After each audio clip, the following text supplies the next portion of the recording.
Hello everyone, Gebatron here. In this video we are going to learn the differences in air support and air assets currently available in Hell Let Loose by directly comparing the US and German factions in the game. Being able to locate and identify what's happening in the skies over the battlefield can help you gain an advantage over other players who don't do this and can give you some good insight as to the enemy's intentions. Now let's get into it. We're in here as the commander, so we can access the commander's orders by hitting the M key to bring up our map. I'm not going to cover these in detail, but if you're interested, I did make a video guide to these, which I will link in the description below. Let's just go from top to bottom. The first one we come to is Establish Airhead. An airhead is a temporary garrison that is airdropped. It can be placed in friendly territory, which is what we're going to do here for the sake of the video, but it's mostly used, and I recommend you use it this way, as a way to get a team spawn behind enemy lines, as normal garrisons can't currently be built in enemy territory. Let's place it on the map, then click Confirm Order to call it in. An outline appears where it will land, and that is visible to friendlies only. So here come our planes. The US faction on the left, with the German one on the right. It will be this way throughout the video. The Americans use the B-17 bomber to drop the airhead, and the Germans use the Heinkel or HE-111. There is some difference between these two, notably in the wingspan, wing shape, tail section shape, and nose shape, but the most obvious one is that the B-17 is a 4-engine bomber, while the HE-111 is a 2-engine bomber. You'll also notice that these two are flying at a relatively low altitude. Airheads and supply drops are both low altitude runs, while the bombing run is done at high altitude, but we'll look at that later.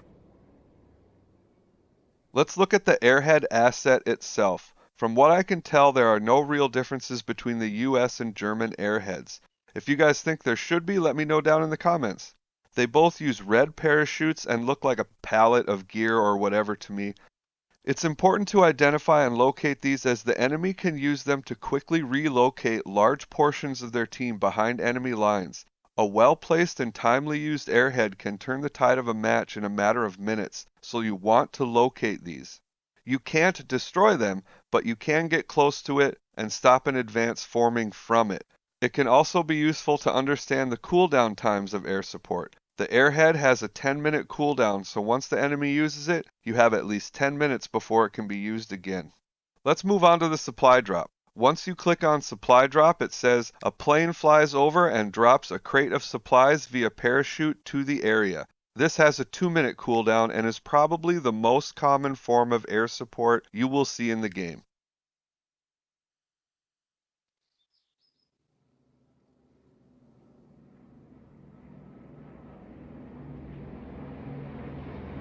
The same exact planes are used for a supply drop as the Airhead. The US with the B-17 and the Germans with the HE-111, both flying at a lower altitude. So let's look at the actual asset that is dropped, or the supply container.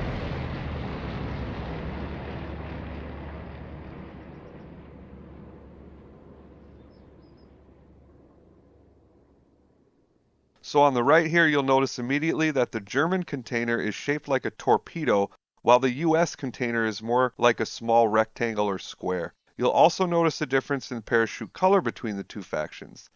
Enemy commanders will drop these in places where they want garrisons or resource nodes, etc. placed, so identifying and locating them can help to blunt advances and disrupt enemy resources.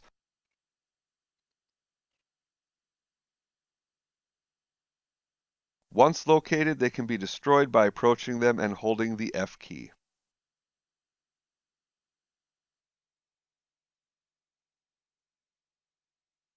Let's move on to the Recon Plane.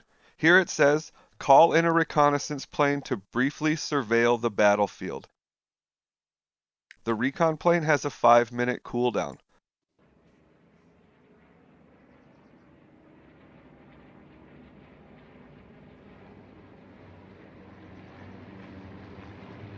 Okay, on the left, the US uses the P-38 Lightning, while on the right, the Germans use the FW-189 Uhu, which is German for eagle owl and apparently is a type of owl native to parts of Europe. See, you're learning new things all the time here at Gebatron Gaming. Anyway, at first glance, it's hard to tell the difference between these planes, especially during battle. Both fly pretty high, making them harder to spot, and they are both two-engine aircraft. But if we look closely, we can see a lot of differences. The P-38 has a pointy nose with a fuselage that is cut off with the wing structure, while the 189 has a rounded nose with a fuselage that sticks out slightly behind the wing structure. There seems to be a slight coloration difference, the wings are shaped differently, and there are some pretty obvious differences in the engine nacelles going back to the tail section, which also has differences of its own. What differences do you see? Let us know in the comments. Recon planes are important to identify because they can give the enemy commander a snapshot, if you will, of the area. From this snapshot, they can usually get a good idea of enemy troop concentrations and sometimes follow trails of troops back to their spawn points. It's also important to note that you can hide from enemy recon planes by entering buildings or finding adequate cover, which is a good idea anyway, as recon planes are almost always followed by a quick strafing run and sometimes even a devastating bombing run. Speaking of which, let's move on to strafing runs. This calls in a devastating strafing run on a designated location effective against infantry. The strafing run has a 4-minute cooldown. Now by the time you find and identify these planes, it's probably already going to be too late. They come in pretty quick. On the left, the US uses the P-47 Thunderbolt, while the Germans call in the Bf-109. There are some pretty stark differences here. The P-47 has a large nose section, it's mostly greenish in color with white stripes on its wings, looks to have ordnance of some kind under its wings, and its rounds are coming from the wings. The 109, on the other hand, has a smaller nose section which is painted bright yellow, is bluish gray in color, yellow wingtips, and its rounds seem to come from its nose section. Strafing runs on their own are usually pretty ineffective, but when coupled with a recon plane, they can actually be pretty devastating with the right conditions. I think the most I've got is about 8 kills with a strafing run, so make sure to take cover immediately when you hear those guns open up in the air. What's the best you've done with a strafing run? Let us know. So last but certainly not least, we have the bombing run. This calls in a bombing run on a designated location, effective against infantry and most vehicles. It has a 10-minute cooldown. I will make a note here that it is not a good idea to use these against enemy armor. I made a couple videos about this topic that'll be in the description, so make sure to check that out. But suffice to say that it's almost impossible to hit the tanks, and it has to be a perfect hit to destroy them, making it an inefficient use of resources at best and a complete waste at worst.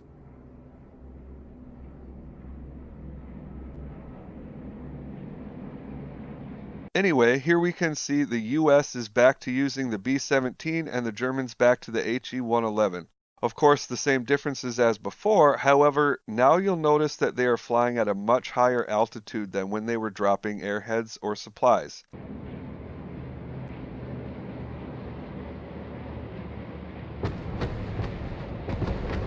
When you see an enemy bomber at high altitude, it's time to take cover. I've seen bombing runs clear whole strong points and wipe out large portions of teams that are bunched up too tightly. Well everyone, that's about it for this one. I was told the plane models, but not the specific variants of those models, so maybe that's something we can discuss in the comments. Is that a BF-109E or a 109G? Let me know!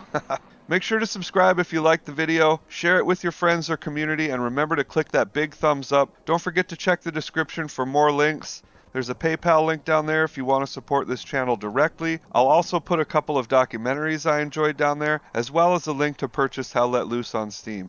Thank you so much for watching, and I hope to see you again soon.